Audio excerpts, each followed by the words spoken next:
Olá, muito bom dia.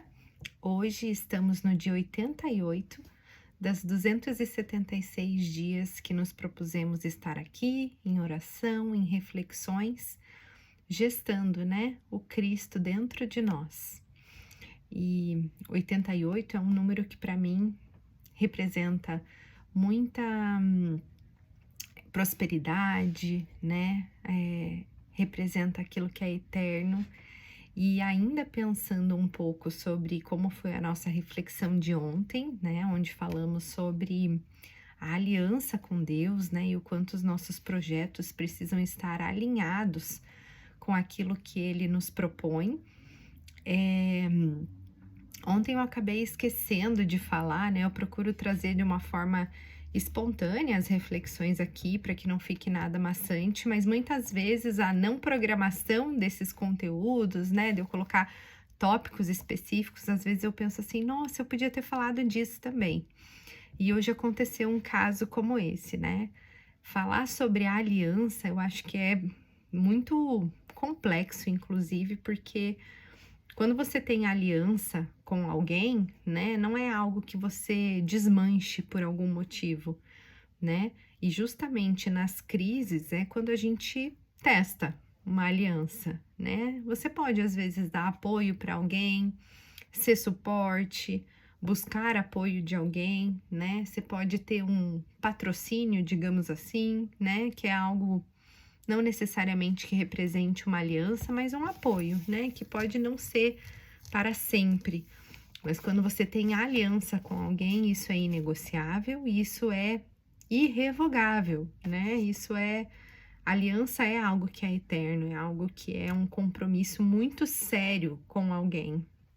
Quem dirá quando é algo relacionado a Deus? Se a aliança, ela representa, né, pelo próprio símbolo do que é o círculo, e o número 8, né, o sinal do infinito, são dois círculos conectados. Então, é justamente porque não tem começo, meio e fim. É algo infinito, é algo eterno, que dura, né, é durável. E ele representa também intimidade. Não existe uma aliança que não envolva intimidade, e é algo recíproco. Você só tem aliança com alguém quando você tem intimidade, e quando aquela intimidade, ela é de um para o outro da mesma forma. Então, não existe também aliança com Deus quando não se tem intimidade com Ele, né? Crer em Deus e ter Deus como um princípio na sua vida é uma coisa. Ter aliança com Deus é gerar intimidade com Ele, é participar, né? Ter essa participação diária com Deus, é expressar para Ele da sua intimidade, né? É demonstrar esse afeto, esse carinho, e é não colocar em jogo essa aliança com Ele por conta de nenhum outro assunto. Então, isso é primário na nossa vida, né? E aí, eu acho que isso é muito importante da gente retomar da reflexão de ontem, porque isso é muito central do que representa uma aliança, do que representa ter intimidade com Deus. E eu acredito que dentro desse projeto que nós estamos realizando, nós estamos sim nos dedicando a criar essa intimidade, né? Eu vejo os relacionamentos de intimidade como algo também que é contínuo. Não existe você dizer que você tem aliança e que aquilo é eterno, se ora você investe, ora você não investe, né? Se nós pensarmos em duas pessoas, né, no casamento, as transformações da vida vão mudando um, vão mudando o outro. Então, não existe uma época em que você para de investir nisso, né? Você precisa continuar investindo, porque considerando que um e o outro mudam, que as contingências da vida mudam, a gente precisa não só manter essa relação e essa intimidade, mais se apropriar das transformações que a outra pessoa está passando. Porque se eu não invisto nisso, ora a pessoa se transforma tanto que eu venho a desconhecer, né, essa pessoa que tem aliança comigo. E a relação com Deus é a mesma coisa, né? E eu acho que o mais interessante disso é que quanto mais a gente se dispõe a se transformar na presença de Deus e canalizar essa transformação, quanto maior intimidade eu crio com Deus, eu crio comigo mesmo, né? E esse é o fator mais interessante dessa relação. Então, que a gente possa não só pensar com relação aos projetos que estão aliados a Deus, mas em nós, enquanto projetos dele, certo? E que mais que eu ia dizer? O quanto as crises, né, elas são condutoras dessa transformação e condutoras dessa criação de intimidade. Aqui na reflexão de hoje, dia 20 de junho, novamente é tratada sobre o desconforto, né, que Isabel já está passando, considerando que está tão próximo do parto dela. E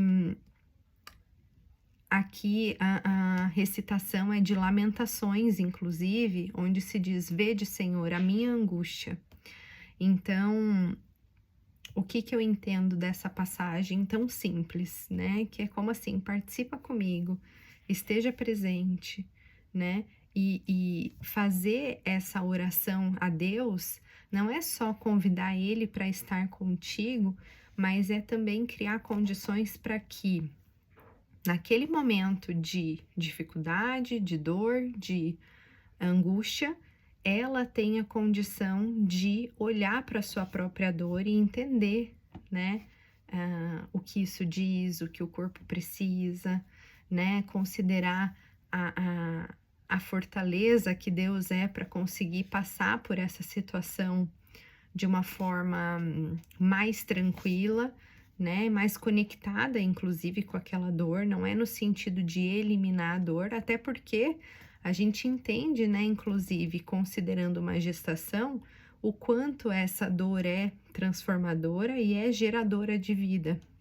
O fato é que em algumas dores, algumas angústias, em algumas situações da vida que nos geram desconforto, não necessariamente essa transformação é clara, né? O resultado dessa dor é óbvio, né?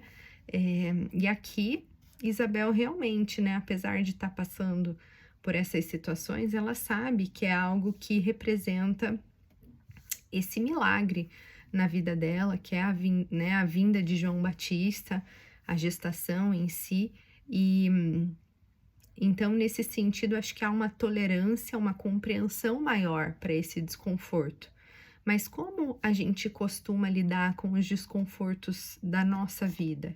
E para onde esses desconfortos nos levam, né? Que transformações eles geram em nós? E até que ponto eu tolero, eu dou conforto, né? Eu suporto essa dor, não no sentido de tolerar a dor, mas de ser conduzido por ela, de absorver, né, o aprendizado que essa dor está nos trazendo.